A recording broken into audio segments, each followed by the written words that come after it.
कहानी की शुरुआत एक आदमी से होती है जिसका नाम किम है। हर रोज की तरह जब वह बस से उतरता है तो उसकी नजर बस स्टॉप पर बैठी एक लड़की पर पड़ती है। लड़की के पास एक सूटकेस होता है और वह चुपचाप वहीं बैठी रहती है। शुरुआत के कुछ दिनों तक किम उसे नजरअंदाज करता रहता है, लेकिन एक दिन झुंझलाहट में आकर वह आखिरकार उसे पूछ ही लेता है, तुम रोज यहाँ क्या कर रही हो? लड़की शांति से जवाब देती है, मैं बस का इंतजार कर रही हूँ। किम हैरान होकर कहता है, जिस बस से मैं उतरा हूँ वही आखिरी बस थी, अब अगली बस तो सुबह आएगी। लड़की अपना नाम ली बताती है और अचानक किम से पूछती है, क्या आप मुझे जानते हैं? किम उसे नहीं पहचानता। वह सिर हिलाता है, थोड़ी असहज मुस्कान देता है और वहां से चला जाता है। लेकिन अगला दिन सब कुछ फिर वैसा ही होता है। किम बस से उतरता है और वही लड़की उसी जगह उसी सूटकेस के साथ बैठी होती है। बस आज एक फर्क है, तेज बारिश हो रही होती है। किम को उस पर तरस आ जाता है। वह कहता है, यहाँ रुकना ठीक नहीं है, मेरा घर पास में है, चाहो तो आज रात वहीं रुक सकती हो। लड़की मान जाती है और किम उसे अपने घर ले जाता है। दृश्य बदलता है। अब हम एक अस्पताल के आईसीयू में हैं। रात की ड्यूटी पर एक नर्स मौजूद है। तभी एक अजीब सा आदमी आईसीयू में घुसने की कोशिश करता है। नर्स उसे रोकती है तो वह आदमी बताता है कि वह दरअसल मुर्दा घर जाना चाहता है, वह जगह जहां अस्पताल में मरे हुए शरीरों को ठंड में रखा जाता है। नर्स कुछ कह ही पाती है कि अचानक एक मरीज की हालत बिगड़ जाती है। वह जल्दी से उसे संभालने चली जाती है। जब नर्स वापस लौटती है तो वह आदमी गायब होता है। दृश्य फिर बदलता है।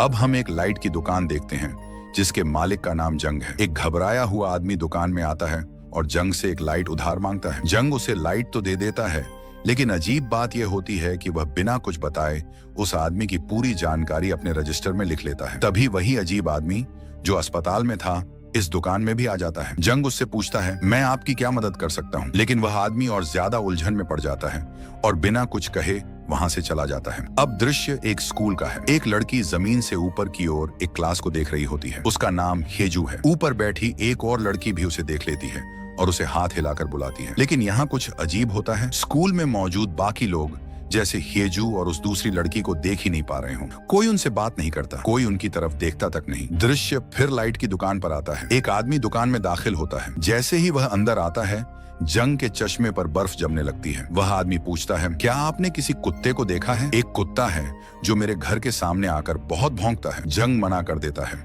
और कहता है कि उसने ऐसा कोई कुत्ता नहीं देखा। वह अपने चश्मे उतारता है और जैसे ही वह ऐसा करता है वह आदमी तुरंत वहां से चला जाता है। अब हम फिर हेजू के स्कूल में हैं। हेजू की सहेलियां आपस में बात कर रही होती हैं कि स्कूल में कितनी लड़कियों ने आत्माएं देखी हैं। हेजू भी उनसे बात करने की कोशिश करती है, लेकिन वे उसे पूरी तरह नजरअंदाज कर देती हैं। न जवाब न नजर मिलाना, जैसे वह वहाँ मौजूद ही न हो। तभी लाइट की दुकान में एक नई औरत आती है। उसका नाम हिएवॉन है। वह चुपचाप दुकान को देखती रहती है। जैसे ही वह एक लाइट को छूने वाली होती है जंग घबरा कर कहता है, इसे मत छूना। उसकी आवाज में ऐसा डर होता है जैसे वह कोई भयानक काम करने वाली हो। दृश्य बदलता है। हेजू स्कूल से घर लौट रही होती है। रास्ते में जोरदार बारिश होने लगती है। अंधेरा, सन्नाटा। हेजू डरने लगती है। डर के मारे वह उसी लाइट की दुकान में घुस जाती है। जंग उसे देखकर खुश हो जाता है। पता चलता है कि वह हेजू को पहले से जानता है। वह उसे टॉफी देता है और दोनों बातें करने लगते हैं। हेजू बताती है कि उसे बहुत डर लग रहा है क्योंकि उसने सुना है कि आसपास बहुत सारी आत्माएं मय हैं। जंग मुस्कुराकर कहता है, डरने जैसी कोई बात नहीं है। फिर वह हेजू से एक अजीब सवाल करता है, क्या तुम अपनी माँ के साथ रहती हो? हेजू जवाब देती है तो जंग धीरे से कहता है, हाँ। फिर वह एक चौंकाने वाली बात कहता है,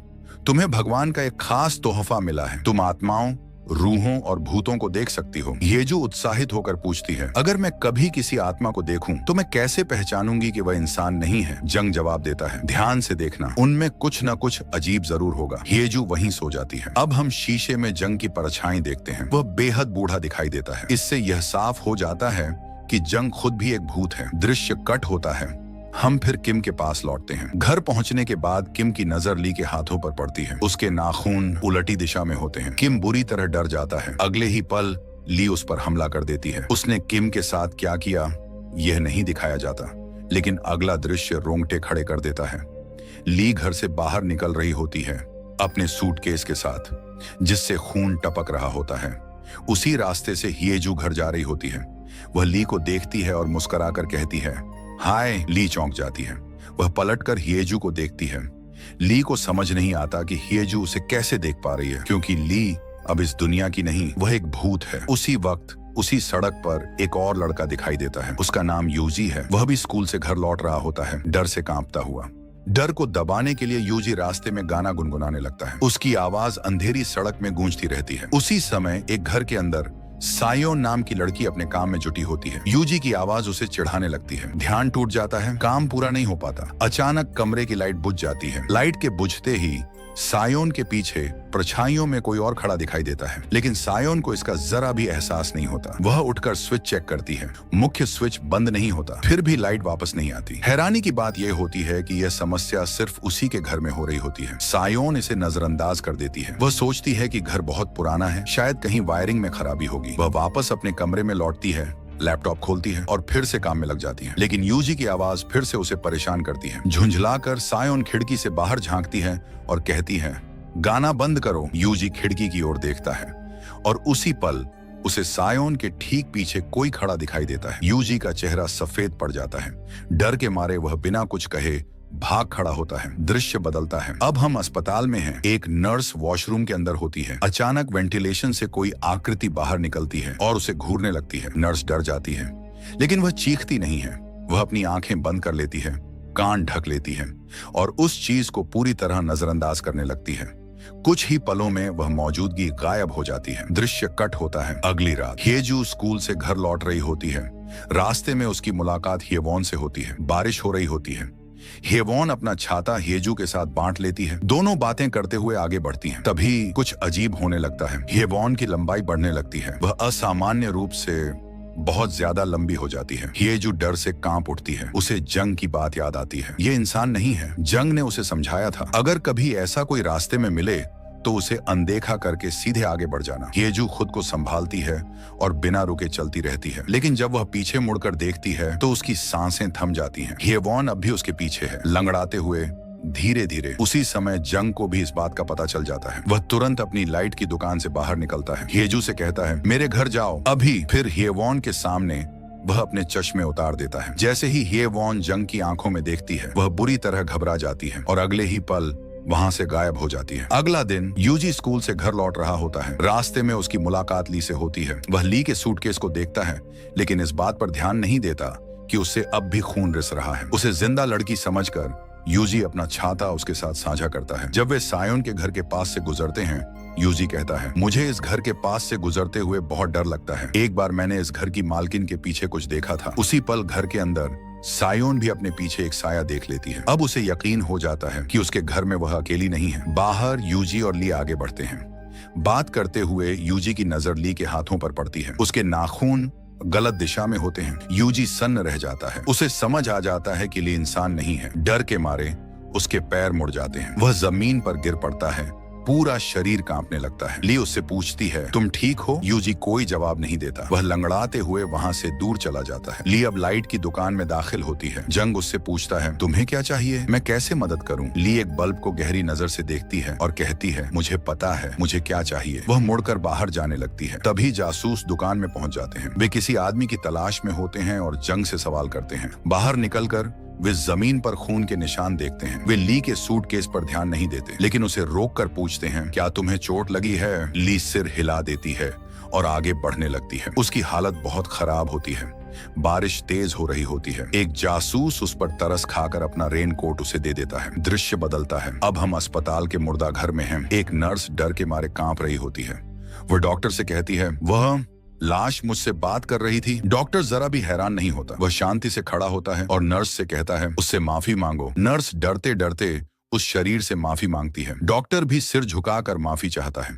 इसके बाद नर्स वहां से चली जाती है। अब डॉक्टर उस शरीर के साथ अकेला रह जाता है। हम देखते हैं कि डॉक्टर लाश से बात कर रहा होता है। वह शरीर उलझन में होता है।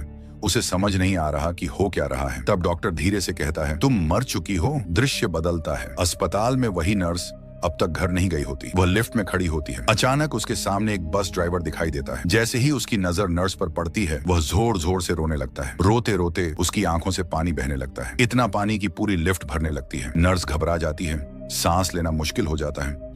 दोनों डूबने ही वाले होते हैं। तभी लिफ्ट का दरवाजा खुलता है। नर्स बाहर देखती है।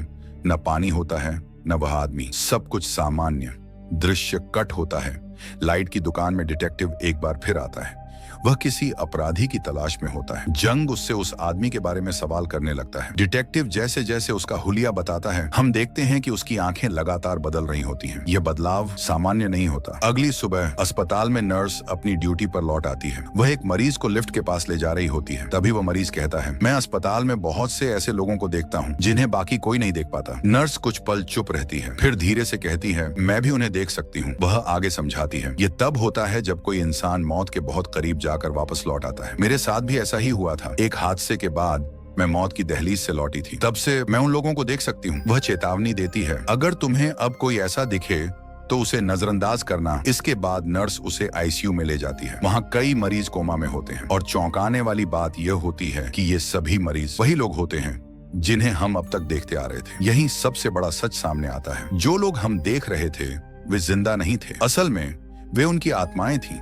वे न पूरी तरह मरे थे न पूरी तरह जिंदा। वे कोमा में थे, इसीलिए उनकी आत्माएं इस दुनिया में भटक रही थी। दृश्य बदलता है। अब हम हेजू को देखते हैं। वह हर बार लाइट की दुकान से अपनी माँ के लिए एक बल्ब खरीदती थी, लेकिन अजीब बात यह थी कि जैसे ही वह घर आकर बल्ब लगाती, वह तुरंत टूट जाता। एक के बाद एक कई बल्ब। घर के कूड़ेदान में बल्बों का ढेर लग जाता। हेजू की माँ उदास हो जाती है। हेजू उसे गले लगा लेती है। तभी हेजू को एक अजीब एहसास होता है। अचानक फूलों की खुशबू उसके चारों ओर फैलने लगती है। दृश्य कट होता है। अब हम असली दुनिया में हैं। वही डॉक्टर एक शरीर से कह रहा होता है, तुम मर चुकी हो। ये शरीर हेजू की माँ का होता है। डॉक्टर हेजू की माँ की लाश तैयार कर रहा होता है। वह उसके चारों ओर फूल रखता है। यही वजह थी कि आत्माओं की दुनिया में फूलों की खुशबू आ रही थी। अब ये साफ हो जाता है, हेजू की माँ और हेजू दोनों आत्माओं की दुनिया में थे, लेकिन वे वहां पहुंचे कैसे?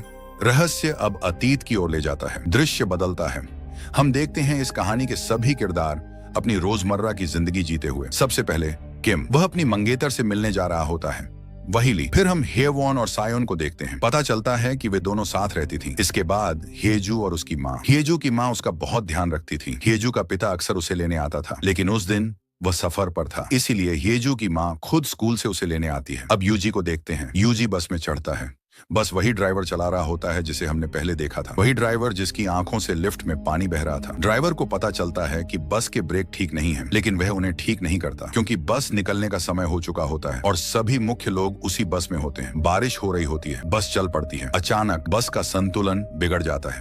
एक टायर फट जाता है, ब्रेक काम नहीं करते और बस पुल से नीचे पानी में गिर जाती है। ली, जो अगले बस स्टॉप पर किम का इंतजार कर रही होती है, यह हादसा देखकर टूट जाती है। सभी की जिंदगियां खतरे में होती हैं। सभी को अस्पताल ले जाया जाता है। हालत बेहद नाजुक होती है। हमें पता चलता है कि अस्पताल पहुंचने तक हेजू की माँ और हेवॉन की मौत हो चुकी होती है। बाकी सभी कोमा में चले जाते हैं। किम के माता पिता बुरी तरह परेशान होते हैं। ली किम की माँ को मैसेज करती है उसका हाल पूछने के लिए। गुस्से में भरी माँ उसे जवाब देती है, किम मर चुका है। वह कभी नहीं चाहती थी कि किम ली के साथ रहे, क्योंकि ली सुन और बोल नहीं सकती थी। इस दुनिया में ली का कोई नहीं था सिवाय किम के। ये सुनते ही ली टूट जाती है और वह अपनी जान ले लेती है। आत्माओं की दुनिया में 3 लोग मर चुके थे, बाकी बीच में फंसे हुए थे। ली की मौत बहुत दर्दनाक होती है, इतनी दर्दनाक कि उसके नाखून तक टूट जाते हैं। यही वजह थी कि आत्माओं की दुनिया में उसके नाखून उलटे दिखाई देते थे। समय फिर वर्तमान में लौट आता है। वही आत्माओं की दुनिया। हम ली को उसी बस स्टॉप पर इंतजार करते देखते हैं जैसे वह अपनी मौत से पहले किया करती थी। तभी बस आती है। बस से किम उतरता है। यह किम की आत्मा होती है।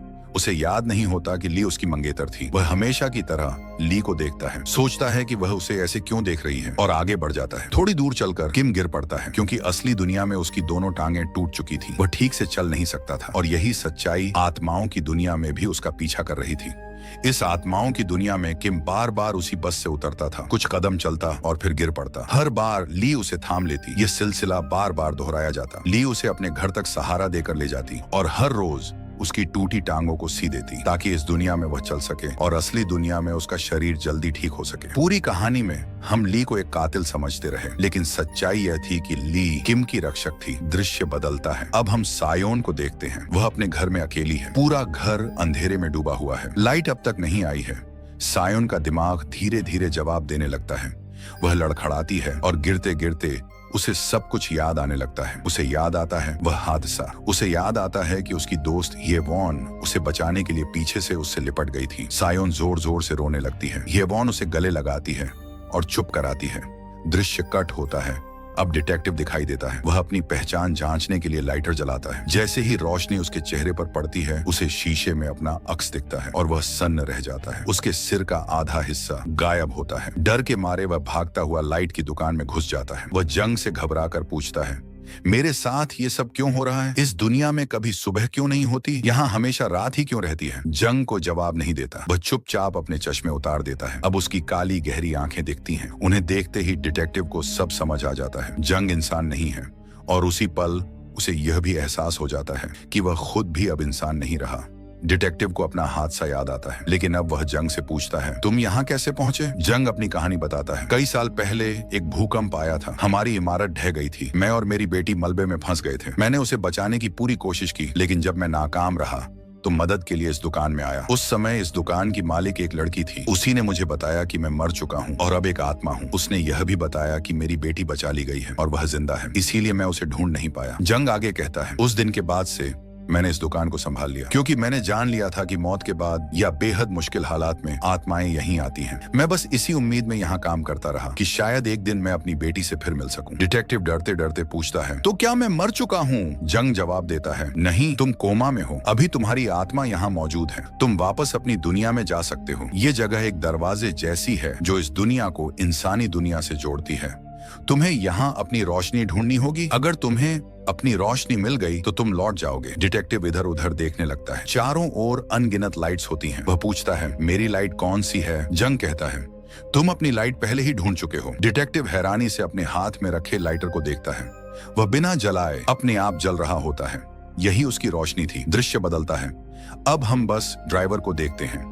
वह चाहता है कि अपने सभी यात्रियों को लाइट की दुकान तक पहुंचाए, ताकि जो लोग कोमा में हैं वे जिंदगी में लौट सकें और वह अपनी गलती सुधार सके। वह गीले कपड़ों में यूजी के पास आता है, उसे लाइट की दुकान ले जाने के लिए। वह यूजी को सब समझाता है। अभी तुम इस दुनिया में असली नहीं हो, तुम्हारी आत्मा यहाँ है। वह अपने गे पर माफी मांगता है, फिर यूजी को दुकान के अंदर ले जाता है। अंदर जाते ही यूजी तुरंत अपनी रोशनी पहचान लेता है। बाकी सारी लाइट्स उसके लिए धुंधली होती हैं, लेकिन एक लाइट बहुत तेज चमकती है। जैसे ही यूजी उसे छूता है, वह और ज्यादा चमक उठती है। जंग उसके पास आता है और कहता है, उम्मीद है हम दोबारा यहाँ न मिलें। वह यूजी को अलविदा कहकर उसकी दुनिया में वापस भेज देता है। दृश्य कट होता है। हम फिर किम और ली को देखते हैं। लूप शुरू होने ही वाला होता है, लेकिन इस बार ली तुरंत बस में चढ़ जाती है। वह किम को सब कुछ बता देती है। तुम एक आत्माओं की दुनिया में हो। मैं मर चुकी हूँ, लेकिन तुम अभी जिंदा हो। तुम कोमा में हो, इसलिए तुम्हारी आत्मा यहाँ आई है। तुम्हें वापस जाना होगा। किम उसकी बात समझता है, लेकिन उसे याद नहीं होता कि ली कौन है, ना यह कि वह उसे यह सब क्यों बता रही है। हादसे की वजह से वह ली को भूल चुका होता है। दृश्य बदलता है। बस ड्राइवर अब सायोन को लेने आता है। वहां उसकी दोस्त भी होती है। ड्राइवर सायोन की मौत के लिए माफी मांगता है। सायोन की दोस्त उसे माफ कर देती है। ड्राइवर उससे विनती करता है, कृपया सायोन को लाइट की दुकान भेज दो। उसके बचने की अब भी उम्मीद है। वह अभी पूरी तरह मरी नहीं है। अगर वह वहां पहुंची तो असली दुनिया में जिंदा रह सकेगी। यह सुनकर उसकी दोस्त वादा करती है कि वह सायोन को लाइट की दुकान भेजेगी। दृश्य बदलता है। लाइट की दुकान के अंदर अब एक औरत दुकान में प्रवेश करती है। यह हिएजू की माँ होती है। वह मर चुकी होती है। वह अपनी बेटी हिएजू के लिए एक रोशनी लेने आई होती है, ताकि उसकी बेटी कोमा से जाग सके, लेकिन जंग उसे रोक देता है। वह कहता है, तुम्हारी बेटी को खुद यहाँ आना होगा। ये सुनते ही हिएजू की माँ जंग को देखती है और फूट फूट कर रो पड़ती है। और यहीं एक बहुत बड़ा सच सामने आता है। हिएजू की माँ असल में जंग की बेटी थी। वही बेटी जो उस हादसे में जंग से बिछड़ गई थी। वह इशारों में सब कुछ साफ कर देती है। जंग यह समझते ही टूट सा जाता है। सालों बाद आज वह अपनी बेटी के सामने खड़ा होता है, जिस बेटी को वह मरा हुआ समझ बैठा था, जिसे पाने की उम्मीद में उसने पूरी जिंदगी इस दुकान में गुजार दी थी। आज उसकी तपस्या सफल हो गई थी। उसका इंतजार खत्म हो चुका था। जंग अपनी बेटी को जोर से गले लगा लेता है। उसकी आंखों से आंसू रुकने का नाम नहीं लेते। दृश्य बदलता है। अब बस ड्राइवर हिएजू के सामने होता है, जो हिएजू से मिलने आया था। वह शांत लेकिन भारी आवाज में हादसे की सच्चाई बताता है। हिएजू कोमा में है और अगर उसे अपनी दुनिया में लौटना है तो उसे लाइट शॉप जाना होगा। यह सुनकर हिएजू सन्न रह जाती है। अब उसे समझ आने लगता है कि उसके साथ इतनी अजीब चीजें क्यों हो रही थीं। क्यों कोई उसे देख नहीं पाता था। क्यों स्कूल में सब दोस्त उसे नजरअंदाज करते रहे और क्यों सिर्फ एक लड़की ही उसे देख सकती थी। सच का बोझ उसे तोड़ देता है। वह घबराई हुई घर पहुंचती है और वहां अपनी माँ को देखती है, जो हाथ में एक जलती हुई रोशनी थामे खड़ी है। उसी पल हिएजू को एहसास होता है उसकी माँ असली दुनिया में अब जिंदा नहीं है। यह सच्चाई उसे अंदर से तोड़ देती है। वह उस रोशनी को लेने से इनकार कर देती है, मुट्ठियां भींच लेती है